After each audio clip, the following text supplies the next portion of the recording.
Assalamu alaikum students. It's your lecture number 4, and as we have started second chapter which is denudation. Weathering के बारे में मैंने आपको previous lecture में बता दिया था. आज हम डिस्कस करेंगे erosion and mess wasting. Okay, erosion हमारे पास क्या होती है? इरोजन अर्थ की सरफेस, जो अर्थ की क्रस्ट है, अपर सरफेस जहाँ पर हम चल फिर रहे हैं, उसके ब्रेक डाउन को कहते हैं इरोजन. उसको छोटे छोटे पार्ट्स में डिवाइड होना. जैसे यहाँ पे आपकी definition right with the thinning and the removal of the earth surface is known as erosion.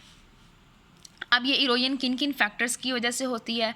इसमें हमारे पास मेनली 4 फैक्टर्स हैं which are river, glacier, wind and coastal waves. में जो मेन फैक्टर है वो इसमें पानी है और हवा है, और वो पानी रिवर्स की फॉर्म में है या कोस्टल वेव्स की फॉर्म में है. उसके बाद ग्लेशियर्स हैं. अब ये इसके 4 मेन फैक्टर्स हैं, जिसकी वजह से क्या होता है कि अर्थ की क्रस्ट है, जो अर्थ की सरफेस है, वो छोटे छोटे पार्ट्स में डिवाइड होना स्टार्ट हो जाती है. अब वो कैसे होती है कि सपोज इरोजन जो है उसमें अगर हम रिवर की एग्जांपल लेते हैं, तो रिवर कॉन्टीन्यूसली फ्लो कर रहा है. कॉन्टीन्यूसली वो एक रिवर, उसका जो पानी है वो बह रहा है. जब वो बह रहा होता है तो उसके साथ वो अपने साथ छोटे छोटे पार्टिकल्स, छोटे छोटे जो हैं रॉकी मटेरियल होता है, इस तरह की चीज़ें अपने साथ बहा के लेके जा रहा होता है. वो क्या कर रहा था, जो रिवर की सरफेस होती है, जो रिवर की डेप्थ में जो उसकी सरफेस है, जो रिवर की सरफेस है, ज़मीन है जो रिवर की, वहाँ से वो क्या कर रहा है, उसकी सरफेस को तोड़ रहा है और साथ साथ उसके जो रॉक्स जो टूट रहे हैं उसको अपने साथ साथ लेके जा रहा है. अच्छा, अब इरोजन में जस्ट ब्रेक डाउन नहीं होता है. इरोजन में एक मटेरियल अगर उसकी ब्रेक डाउन हो रही है, अर्थ की सरफेस से उसका ब्रेक डाउन हो रहा है, तो वो एक जगह से टूट रहा है तो उसको दूसरी जगह पर ले जाकर इकट्ठा कर रहा है. सो दिस इज़ अबाउट इरोजन. और इसमें transportation is the main factor. Means transportation, जिस तरह मैंने आपको पहले बताया है कि इरोजन में अर्थ की सरफेस की ब्रेक डाउन होती है. अर्थ की सरफेस की ब्रेक डाउन होती है, वो अगर छोटे छोटे पार्टिकल्स में डिवाइड हो रहा है, तो जिस भी फैक्टर की वजह से हो रहा है, अगर वो रिवर की वजह से हो रहा है, अगर ग्लेशियर की वजह से हो रहा है, विंड की वजह से हो रहा है, तो कोस्टल वेव्स की वजह से हो रहा है, तो ये जो सारे फैक्टर्स हैं उसको एक तो ब्रेक डाउन कर रहे हैं उसकी, और उसके साथ साथ वो क्या कर रहे हैं, उसको एक जगह से दूसरी जगह लेके जा रहे हैं. पानी के साथ वो बहते रहते हैं, या हवा अगर चढ़ तो हवा के साथ भी वो बहते रहते हैं. This is all about erosion, and here are 2 definitions: mass wasting and weathering. Mass wasting का यहाँ पे वैसे हमारा नेक्स्ट टॉपिक है, लेकिन यहाँ पर उन्होंने बताया है कि मैस वेस्टिंग क्या होती है. मैस वेस्टिंग मूवमेंट होती है रॉक मटेरियल की, अर्थ की सरफेस जो है उसकी मूवमेंट होती है जब वो ब्रेक डाउन उसका हो जाता है from higher to lower areas. ये मैं आपको नेक्स्ट डिस्कस करके बताती हूँ कि ये किस तरह से है. उसके बाद वेदरिंग. वेदरिंग के बारे में जो कि हमने ऑलरेडी पढ़ लिया हुआ है कि वेदरिंग में क्या होता है कि टूटती है सिर्फ चीज़.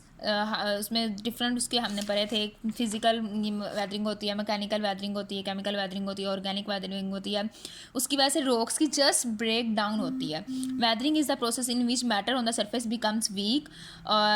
उसकी वजह से वीक हो जाता है, टूट जाता है. Due to mass wasting this mass moves downwards. अब मैस वेस्टिंग एक ऐसा फैक्टर है कि जिसकी वजह से जो एक मटेरियल वेदरिंग में जो सा मटेरियल जिसका ब्रेकडाउन हुआ है, वो मैस वेस्टिंग क्या करता है, उस मटेरियल को एक जगह से दूसरी जगह लेके जाता है, कैरी करता है.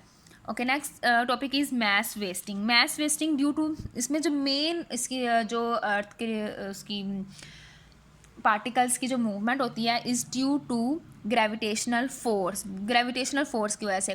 बेसिकली इसकी डेफिनेशन में ये बताया हुआ है कि from area of higher region to the area of low region से मूवमेंट जो है वो मूव करता है, मटेरियल जो है वो मूव करता है. सपोज ये हमारे, क्योंकि मैस वेस्टिंग में जनरली उतनी एरियाज़ में होती है, वो वाले एरियाज जो हमारे पास स्लोपी होते हैं. तो अगर हम एक ऐसा एक ये माउंटेन है, फॉर एग्जांपल हमारे पास एक माउंटेन है, यहाँ से पानी बह रहा है, सपोज यहाँ से रिवर निकल रहा है, यहाँ से कोई आबशार वगैरह बह रही है. जब कॉन्टीन्यूसली आबशार जो है वो एक जगह से बहती है, तो वो क्या करती है कि अपने साथ साथ जिस जगह से वो बह रही है, यहाँ से अपने वो जो माउंटेन की जो सरफेस है यहाँ से, उसको साथ साथ वहाँ पे जो रॉक्स हैं उसको क्या करना स्टार्ट कर देगी, वो ब्रेक डाउन करना स्टार्ट कर देगी. और सिर्फ वो ब्रेक डाउन नहीं करेगी, उसके साथ पानी के साथ वो मटीरियल सारे का सारा बहता हुआ चला जाएगा उस पानी के साथ। अब यहाँ पे क्या हो रहा है कि ब्रेकडाउन हो रही है एक तो रॉक की, उसके साथ साथ क्या हो रहा है कि वो मूव कर रहा है जो मटेरियल जिसकी ब्रेकडाउन हुई है from area of high region to the area of low region. So this is all about mass wasting. अब मैस वेस्टिंग बेसिकली हमारे पास टू टाइप्स की होती है, एक है स्लो मैस मूवमेंट होती है and second one is fast.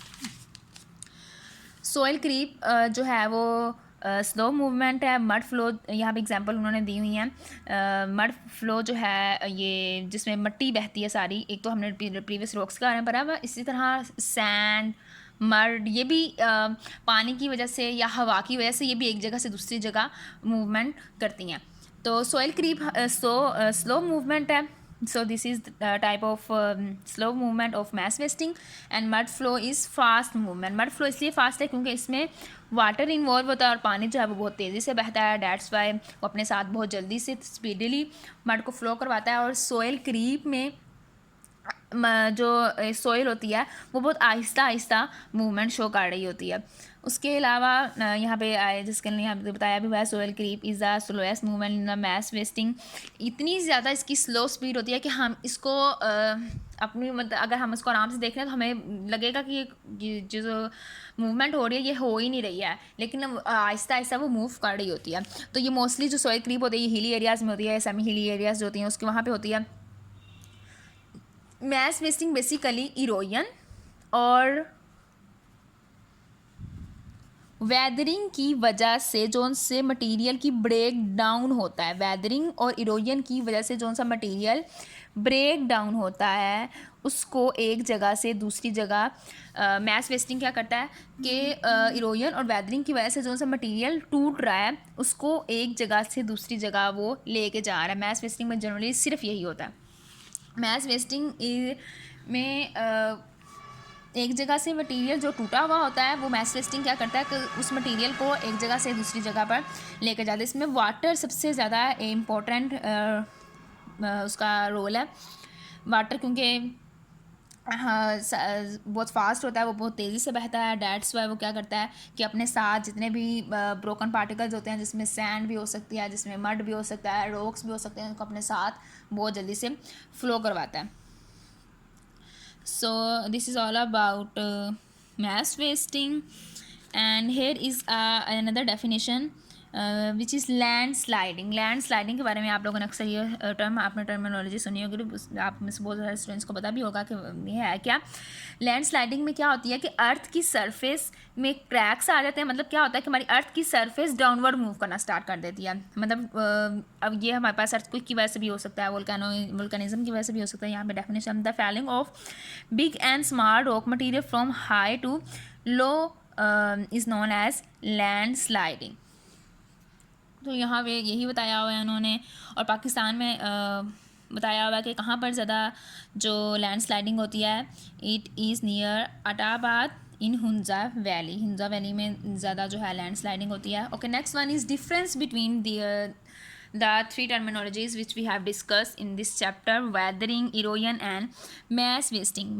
weathering में हमने पढ़ा था कि वेदर की वजह से रॉक्स का टूटना, जस्ट वहाँ पे क्या होता है कि रॉक्स टूटती हैं, वो फिज़िकल मेथड की वजह से टूट सकती हैं, वो केमिकल मेथड की वजह से टूट सकती हैं, या किसी ऑर्गेनिक ह्यूमन एक्टिविटी की वजह से रॉक्स का जस्ट ब्रेक डाउन होता है। वेदरिंग में जस्ट ब्रेक डाउन को वेदरिंग कहते हैं, जस्ट रॉक्स का ब्रेक डाउन होना। इरोजन में क्या होता है, इरोजन में रॉक्स ब्रेक डाउन भी होती हैं और ट्रांसफ़र भी होती हैं from one place to another place.